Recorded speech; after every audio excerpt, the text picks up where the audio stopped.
Hello dear bankers, नमस्कार, good evening. आप सभी दोस्तों का स्वागत है जेआईबी इंपॉर्टेंट कंसेप्ट्स में। हम आपके साथ जुड़ चुके हैं आपके इंपॉर्टेंट कंसेप्ट्स के साथ, और 45 डेज चैलेंज को हम लोग कवर कर रहे हैं, जिसमें हम अपने सिलेबस के इंपॉर्टेंट कंसेप्ट्स को कवर करेंगे।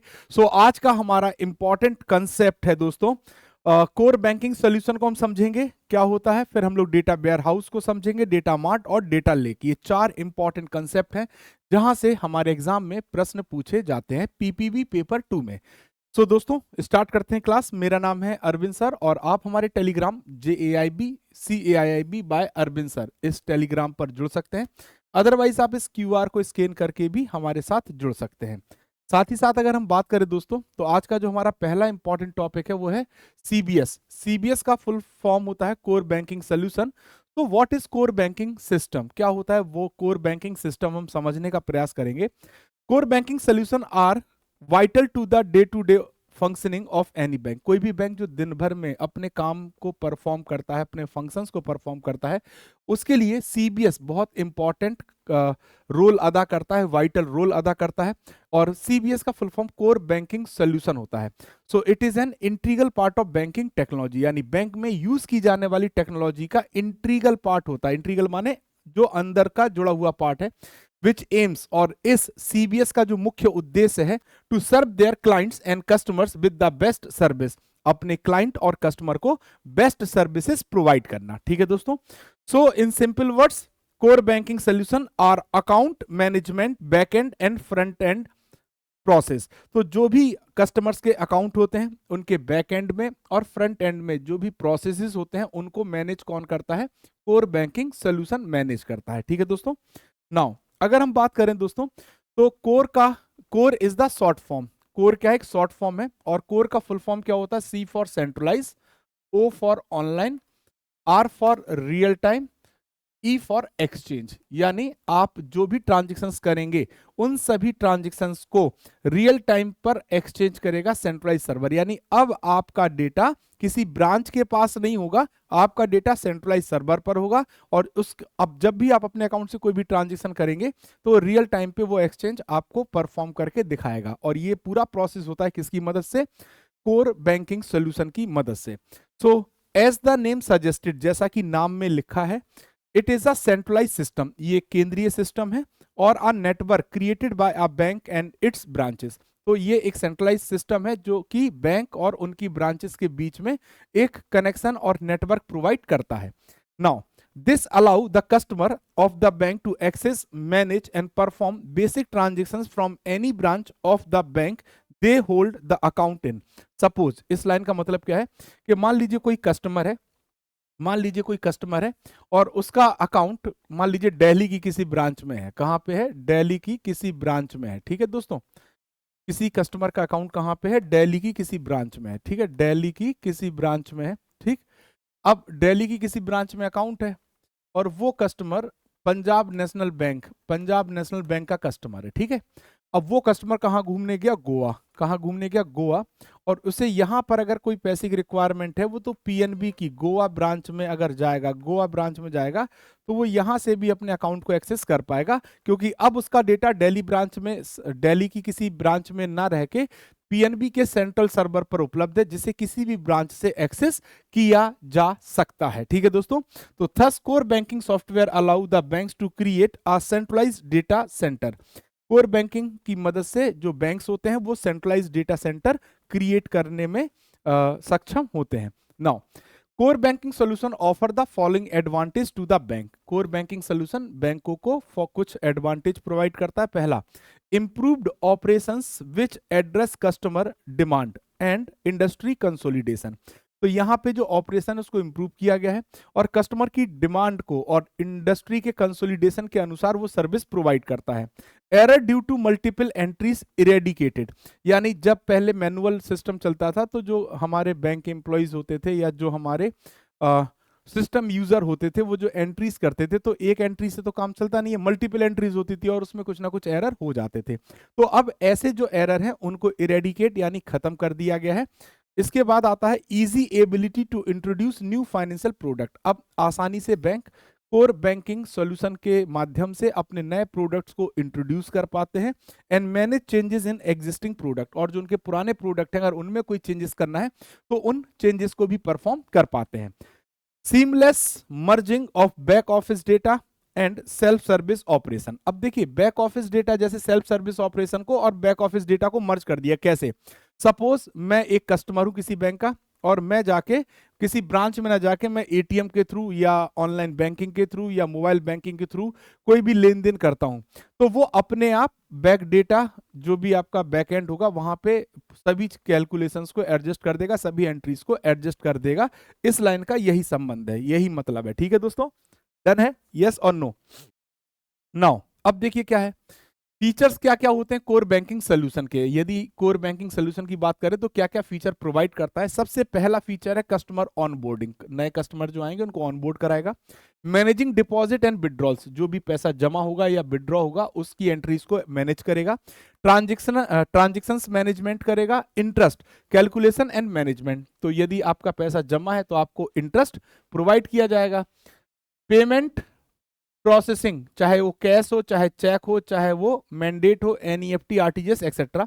कस्टमर रिलेशनशिप मैनेजमेंट को भी देखेगा, जुड़ा रहेगा। Designing new banking products, loan disbursement और मैनेजमेंट। इसके बाद अकाउंट मैनेजमेंट। ये सभी सुविधाएं कौन प्रोवाइड करता है? सीबीएस सॉफ्टवेयर आपको प्रोवाइड करता है। ठीक, तो पहला सीबीएस हो गया। अब हमारा न्यू टॉपिक है डेटा वेयरहाउस। जैसे कि अगर हम, वेयर हाउस का मतलब होता है गोदाम, है ना, तो जैसे कि हम अपने सामान को रखने के लिए वेयर हाउस यूज करते हैं, इसी प्रकार इंफॉर्मेशन टेक्नोलॉजी में डेटा को स्टोर करने के लिए भी एक वेयर हाउस का यूज किया जाता है, जहां पर डेटा को सेव करके रखा जाता है। तो इसी को हम लोग डेटा वेयर हाउस कहते हैं आम भाषा में। लेकिन जब हम कंप्यूटर्स की भाषा में बात करते हैं तो डेटा वेयर हाउस का मतलब क्या होता है?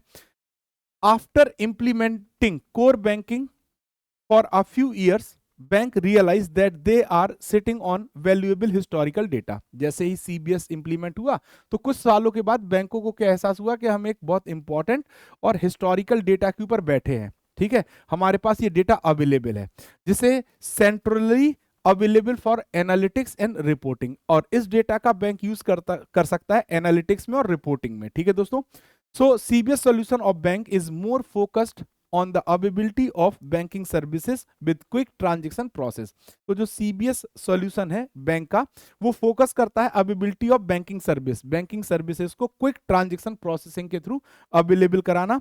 So it has a typical OLTP। OLTP का मतलब क्या होता है? Online transaction processing environment involving inserting, updating, deleting a small amount of data in a database। So OLTP caters to a large number of user doing large number of transactions। ठीक है, अब आपको यहाँ पे सब कुछ तो समझ में आया होगा, OLTP समझ में नहीं आया होगा, तो पहले OLTP समझ लो। देखिए सर, OLTP होता क्या है? तो नाम से ही पता चल गया, ऑनलाइन, ठीक है, ट्रांजैक्शन, ऑनलाइन ट्रांजैक्शन प्रोसेसिंग। ठीक, अब जैसे देखो, अगर हम बात करें ऑनलाइन ट्रांजैक्शन प्रोसेसिंग, देखिए क्या कहते हैं, बैंक में जो कस्टमर होते हैं वो लॉट ऑफ ट्रांजैक्शंस करते हैं। कुछ लोग पीओएस से ट्रांजैक्शन कर रहे हैं, अलग अलग माध्यम से, अलग अलग तरीके से वो क्या करते हैं, ट्रांजैक्शंस को परफॉर्म करते हैं। ठीक है, तो ये जो भी ट्रांजैक्शंस कर रहे हैं, जो भी ट्रांजैक्शंस कर रहे हैं, ईटीएल के थ्रू आपका डेटा आपके डेटा वेयर हाउस में क्या हो रहा है? सेव हो रहा। डेटा वेयर हाउस में क्या हो रहा है? सेव हो रहा। अगर वो मार्केटिंग का डेटा है तो मार्केटिंग में, है ना, अगर वो सेल्स का डेटा है तो वो सेल्स में, है ना, तो जिस चीज का डेटा होगा वो डेटा यहाँ पे सेव होता है। इसी को हम ऑनलाइन ट्रांजैक्शन प्रोसेसिंग कहते हैं। ठीक, समझिएगा। तो ये हमारा क्या है? डेटा वेयर हाउस है, जहां पे हमारा डेटा क्या हो रहा है? स्टोर। डेटा वेयर हाउस है, क्या है दोस्तों? वेयर हाउस है, जहां पे हमारा डेटा स्टोर हो रहा। तो जहां पे कंबाइंड डेटा पूरा एक साथ होता है उसे हम डेटा वेयर हाउस कहते हैं। अब अगर मान लीजिए हम मार्केटिंग के डेटा को अलग कर लें, सेल्स के डेटा को अलग कर लें, एचआर के डेटा को अलग कर लें, तो ये जो डिफरेंट पैकेट्स हैं ये कहलाते हैं डेटा मार्ट। क्या कहलाते हैं? Data mart. क्या कहलाता है? डेटा मार्ट कहलाता है। ठीक है, ये भी डेटा वेयर हाउस ही है, लेकिन ये स्मॉल पैकेज ऑफ डेटा है। ठीक है, डेटा मार्ट है। अब इस डेटा मार्ट का एनालिसिस किया जाता है तो यहां पे यूज होता है OLAP, ऑनलाइन एनालिटिकल प्रोसेस। ये यहां पे जो यूज हुआ वो ऑनलाइन ट्रांजैक्शन प्रोसेस था, और यहां पे जो यूज हुआ ऑनलाइन एनालिटिकल प्रोसेस। तो अब जो ये डेटा मार्ट में डेटा है, इस डेटा का यूज किया जाता है जैसे डेटा माइनिंग करना है ना।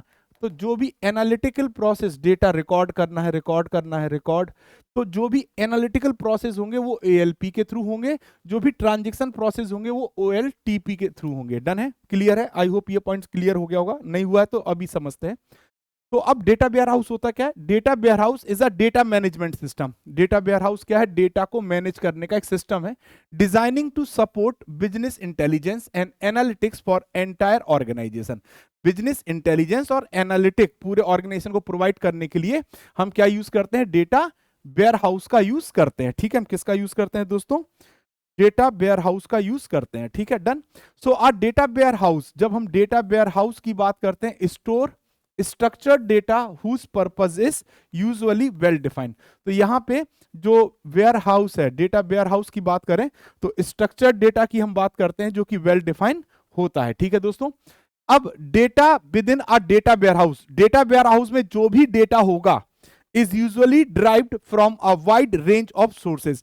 तो ये एक सोर्स से डेटा नहीं आता डेटा वेयर हाउस में, ये number of variety of sources से डेटा यहां पे ड्राइव किया जाएगा, such as application log files, transactional application etcetera. So data warehouse often contains large amount of data including historical data. तो data warehouse में large quantity of data रहता है जिसमें हिस्टोरिकल डेटा भी available रहेगा। Now अब ये हमारा पूरा प्रोसेस है, ये हमारा क्या है? पूरा प्रोसेस है जिसको हमें समझना है। ठीक है दोस्तों। अब देखिए, अगर हम इस प्रोसेस की बात करते हैं, किसकी बात करते हैं? इस डेटा वेयर हाउस के प्रोसेस की बात करते हैं। तो यहां पर जब हम डेटा वेयर हाउस की बात करेंगे दोस्तों, तो डेटा वेयर हाउस का पूरा सिस्टम क्या है ये देखिए। Data sources, different data sources available होते हैं, डिफरेंट डेटा सोर्सेस अवेलेबल है ना। और इन डेटा सोर्सेस के थ्रू ETL प्रोसेस के through, extract, transform and load, इस प्रोसेस के थ्रू हमारा जो डेटा है वो कहां आता है? डेटा वेयर हाउस में। कहां पे आ जाता है? डेटा वेयर हाउस में। और डेटा वेयर हाउस में सिस्टमैटिक तरीके से डेटा स्ट्रक्चर्ड वे में लगा हुआ, सेल्स का डेटा अलग है, मार्केटिंग का अलग है और एम्प्लॉय का अलग, बट एक ही जगह पे है, तो इसे डेटा वेयर हाउस कहते हैं।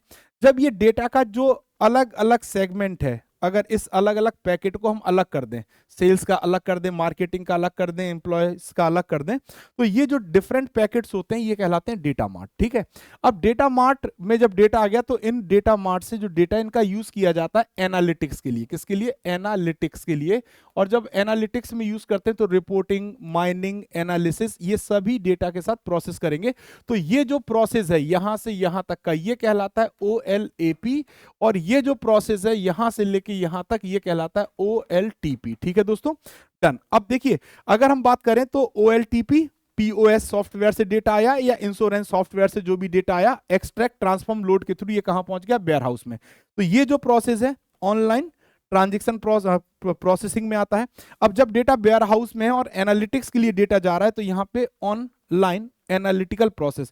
तो ये देखो, अगर आप देखोगे तो ये बैक एंड प्रोसेस है। जैसे अगर मान लीजिए मैं फ्लिपकार्ट की वेबसाइट चला रहा हूं या फ्लिपकार्ट का मैं मतलब ओनर हूं, तो मैं इस डेटा पे काम करूंगा, ठीक। और कस्टमर कहां इंटरेक्ट होगा? इस जगह पे इंटरेक्ट होगा। ठीक है दोस्तों, आई होप क्लियर हो गया होगा। तो इसका फुल फॉर्म एग्जाम में पूछा जाता है, OLTP वर्सेस OLAP। तो OLTP का फुल फॉर्म है ऑनलाइन ट्रांजैक्शनल प्रोसेसिंग और ऑनलाइन एनालिटिकल प्रोसेसिंग OLAP का फुल फॉर्म है। नाउ अब डेटा मार्ट क्या होता है? What is data mart? तो मैंने ऊपर से तो आपको दिखाई दिया कि डेटा मार्ट होता क्या है, लेकिन अगर आप ध्यान से देखेंगे तो डेटा मार्ट की डेफिनेशन क्या है? A data mart is a simple form of data. Data warehouse में जो डेटा रखा है उसी का जो सिंपल फॉर्म होता है, simple form of data warehouse that is focus on single subject या लाइन ऑफ बिजनेस। तो अब देखो यहां पे आप समझ लीजिए, बिल्कुल आसानी से समझ लीजिए। यहां पे अगर आप देखोगे तो जो डेटा है वो सिंगल सब्जेक्ट या सिंगल बिजनेस लाइन का नहीं है, यहां पे कंप्लीट डेटा है वेयर हाउस में।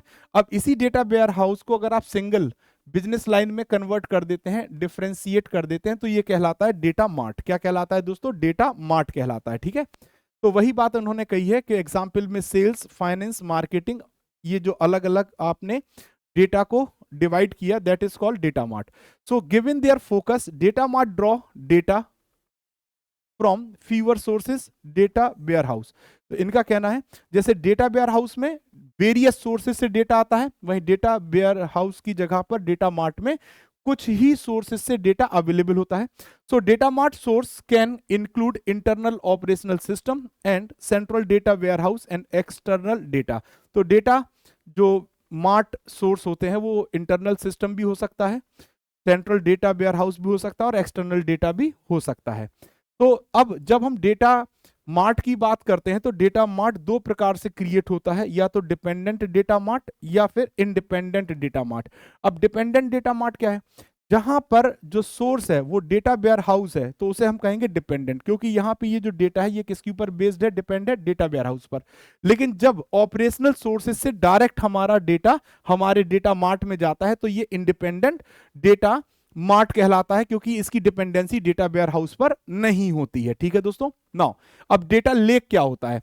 सो a data lake allow organisation to store large amount of structured and unstructured data. दोनों तरीके का, लेक बड़ी होती है, ठीक है दोस्तों, तो वेयर हाउस से बड़ी लेक होती है, झील होती है. तो यहाँ पे स्ट्रक्चर्ड और अनस्ट्रक्चर्ड डेटा, दोनों प्रकार का डेटा आपको डेटा लेक में दिखेगा. फॉर एग्जाम्पल सोशल मीडिया और click stream data, and immediately make it available for real time analytics. और ये तुरंत के तुरंत रियल टाइम एनालिटिक्स के लिए अवेलेबल होता है. Data science and machine learning use cases. So with a data lake, data is ingested in its original form without alteration. तो जो रॉ डेटा होता है वो डेटा लेक में होता है, क्योंकि इसमें कोई भी अल्ट्रेशन नहीं हुआ होता है. तो अगर आप देख पाए तो ये डेटा लेक है. तो data lake is a centralise repository. ये सेंट्रलाइज रिपोजिटरी होती है, अलाउ करती है आपको या यूजर को कि वो अपने सभी डेटा को स्टोर कर सके, चाहे वो स्ट्रक्चर्ड फॉर्म में हो या अनस्ट्रक्चर्ड फॉर्म में हो. ठीक है दोस्तों.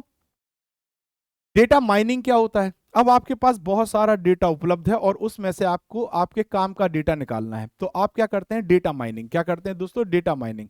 जैसे आपने देखा होगा कि जब हम खनिज निकालते हैं तो हम पूरी नीचे पृथ्वी खोदते चले जाते हैं और हमारे काम का जो खनिज उपलब्ध होता है उस खनिज को हम निकाल के बाहर निकाल लेते हैं, दैट इज कॉल्ड माइनिंग. इसी का सीधा कंप्यूटर में भी यूज होता है. Data mining is the process. ये क्या है? एक प्रोसेस है जिसके थ्रू सॉर्ट किया जाता है डेटा को.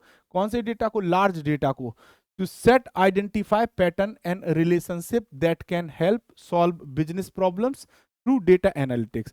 तो आप डेटा को सॉर्ट करते हैं लार्ज डेटा सेट में से और आइडेंटिफाई पैटर्न्स को आइडेंटिफाई करते हैं, रिलेशनशिप को भी आइडेंटिफाई करते हैं, जो कि आपको मदद करता है बिजनेस रिलेटेड प्रॉब्लम्स को सॉल्व करने के लिए जब आपको एनालिसिस की आवश्यकता होती है. ठीक है दोस्तों. तो ये थी आज की हमारी इंपॉर्टेंट क्लास. आई होप आप सभी लोगों को क्लास समझ में आई होगी. सो यदि आप सिस्टमेटिक तरीके से हमारे साथ ऐसे ही प्रिपरेशन करना चाहते हैं तो आप हमारे JAIB महापैक के साथ जुड़ सकते हैं और आप टारगेट कर सकते हैं मई 2025 एग्जाम को. ठीक है दोस्तों. सो यहाँ पर आपके सभी करंट बैचेस साथ अपकमिंग बैचेस यानी 20+ बैचेस आपको देखने को मिलते हैं. और अगर आप देखोगे तो आपको ये जो वैलिडिटी है 6 मंथ, 12 मंथ और 24, 3 वैलिडिटी में चुनने का मौका मिलता है जो आपको अप्रोप्रिएट लगे. अगर 6 मंथ सही लगता है तो 2799, 12 मंथ सही लगता है तो 3999 और 24 मंथ का डेटा सही लगता है तो आप 5999 में सब्सक्राइब कर सकते हैं और अपनी प्रिपरेशन को कैरी ऑन कर सकते हैं.